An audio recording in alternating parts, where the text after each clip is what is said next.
Hello everyone, मैं हूं Praveen sir. आज का हमारा टॉपिक है ओशन थर्मल एनर्जी।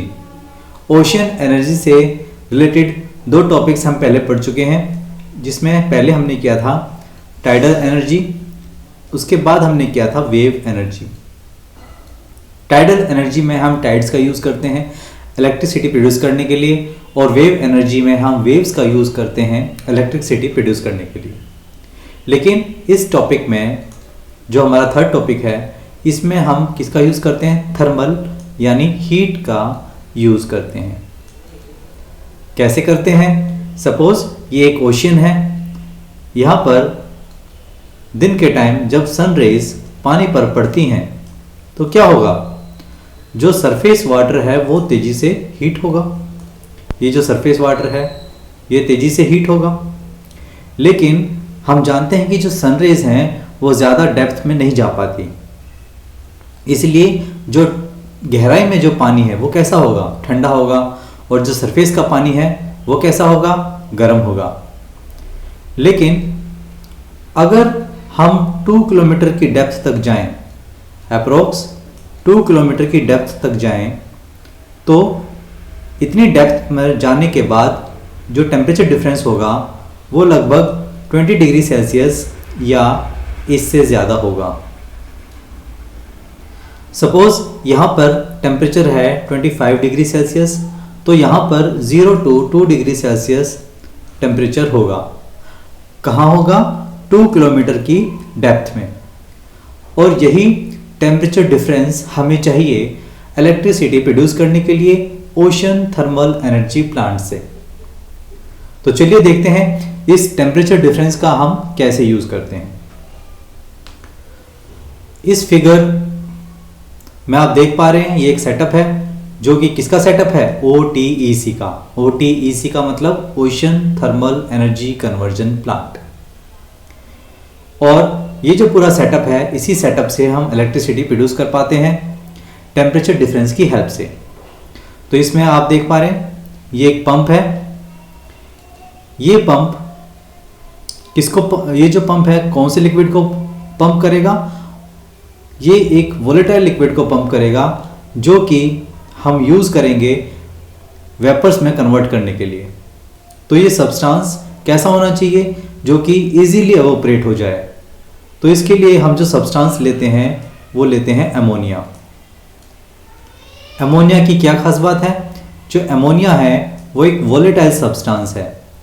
वोलेटाइल का मतलब क्या होता है? वोलेटाइल का मतलब होता है ऐसा सब्सटेंस जो कि रूम टेम्परेचर पे इजीली एवोपरेट हो जाता है, यानी इसके लिए हमें बहुत ही कम टेम्परेचर चाहिए एवोपरेशन के लिए। तो हम क्या करते हैं, इस पंप के थ्रू अमोनिया को ऊपर की तरफ, सरफेस की तरफ भेजते हैं। सरफेस पर क्या है? गर्म पानी है। तो जैसे ही ये जो पंप आप देख रहे हैं, इस पंप से क्या होता है? गर्म पानी जाता है और वो लिक्विड अमोनिया से टकराता है। जैसे ही लिक्विड अमोनिया से ये गर्म पानी टकराएगा तो क्या होगा?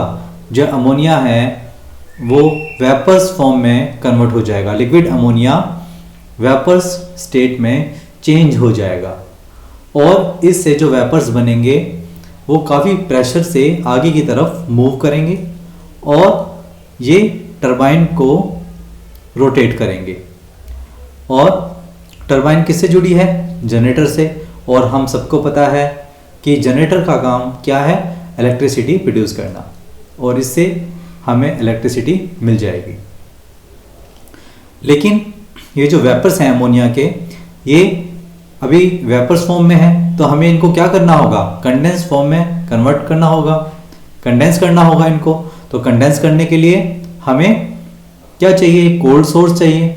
तो उस कोल्ड वाटर को हम कहाँ से लेते हैं? 2 किलोमीटर की डेप्थ से एक पंप के थ्रू हम ठंडे पानी को लाते हैं, जिसका टेम्परेचर अराउंड 0 डिग्री सेल्सियस होता है। जैसे ये कोल्ड वाटर, ठंडा पानी इन अमोनिया वेपर्स से टकराएगा तो अमोनिया वेपर्स क्या हो जाएंगे? कंडेंस हो जाएंगे। और कंडेंस होकर, कंडेंस का मतलब संघनित हो जाएंगे। संघनन बोलते हैं ना कंडेंसेशन को। तो ये संघनित हो जाएंगे और संघनित होकर ये वापस इस जो अमोनिया पंप है यहाँ तक आ जाएंगे। अब ये अमोनिया वेपर्स किस में चेंज हो गए, लिक्विड अमोनिया में कन्वर्ट हो गया, और ये लिक्विड अमोनिया फिर से पंप के थ्रू ऊपर जाएगा, और इस तरह जो साइकिल है वो चलती रहती है।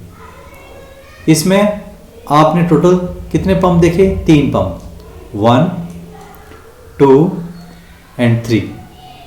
जो ये सेकंड पंप है, नंबर 2 पंप है, इसका काम है अमोनिया को मूव करवाना, और जो नंबर 1 पंप है ये लेफ्ट साइड से क्या करता है, एज ए हीट सोर्स काम करता है, गर्म पानी इसके थ्रू आता है, और जो लिक्विड अमोनिया है वो वेपर्स में चेंज होता है। और जो राइट साइड में पंप है नंबर 3, ये एज अ कोल्ड सोर्स, यानी कि अमोनिया वेपर्स को कंडेंस करने के लिए इसका यूज़ करते हैं, और ये ठंडा पानी नीचे से ऊपर की तरफ लाता है। और इन दोनों पंप्स का जो पानी है वो मिक्स होकर यहाँ से नीचे की तरफ छोड़ दिया जाता है, और इस तरह गर्म पानी का इंटेक होता रहता है। यहाँ से राइट साइड से कोल्ड वाटर का इंटेक होता रहता है, और इस तरीके से जो अमोनिया है, लिक्विड अमोनिया तेजी से वेपर्स में कन्वर्ट होता है, वेपर्स से वापस कंडेंस होकर लिक्विड में कन्वर्ट होता है, और इस जो साइकिल है वो कंटिन्यू चलती रहती है। तो हमने क्या समझा, हमने समझा कि जो सरफेस वाटर है समुद्र का वो ज़्यादा हीट होता है as compared to deeper sections. तो जो डीपर सेक्शंस में जो वाटर होगा वो कैसा होगा, कोल्ड होगा, और जो सरफेस का वाटर है वो कैसा होगा, वो गर्म होगा विद द हेल्प ऑफ सन।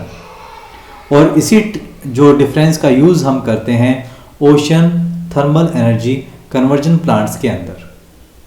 और ये प्लांट्स कब काम करेंगे, जब इसका टेम्परेचर 20 डिग्री सेल्सियस या इससे ज़्यादा होगा। जो इसका टेम्परेचर डिफरेंस है अगर वो 20 डिग्री सेल्सियस या इससे कम है तो ये इतनी इफेक्टिवली काम नहीं करेगा। तो इसके लिए हमें एक लिक्विड चाहिए जो इजीली ऑपरेट हो जाए, और वो लिक्विड कैसा चाहिए, हमें वोलेटाइल लिक्विड चाहिए। और उस लिक्विड में हम क्या यूज़ करते हैं, अमोनिया को। तो जो अमोनिया के वेपर्स हैं वो क्या करेंगे, वो टरबाइंस को रन करेंगे, टरबाइंस को रोटेट करवाएंगे। टरबाइंस जनरेटर से इलेक्ट्रिसिटी प्रोड्यूस करने में हेल्प करेगी, और अमोनिया वेपर्स को वापस कंडेंस करने के लिए किसका यूज़ करेंगे, हम जो कोल्ड वाटर है डेप्थ के अंदर उसका यूज़ करेंगे। उसको पंप के थ्रू पानी को लाएंगे और अमोनिया वेपर्स को वापस कंडेंस करके लिक्विड अमोनिया में चेंज कर देंगे। और इस तरीके से हमारा जो ओशन थर्मल एनर्जी प्लांट है वो काम करता रहेगा। तो उम्मीद है आपको आज का हमारा ये टॉपिक समझ में आया होगा। अगर आपने ओशन एनर्जी के प्रीवियस 2 टॉपिक्स टाइडल एनर्जी और वेव एनर्जी नहीं देखे हैं तो आप प्लेलिस्ट में जाकर उनको देख सकते हैं। Thank you very much.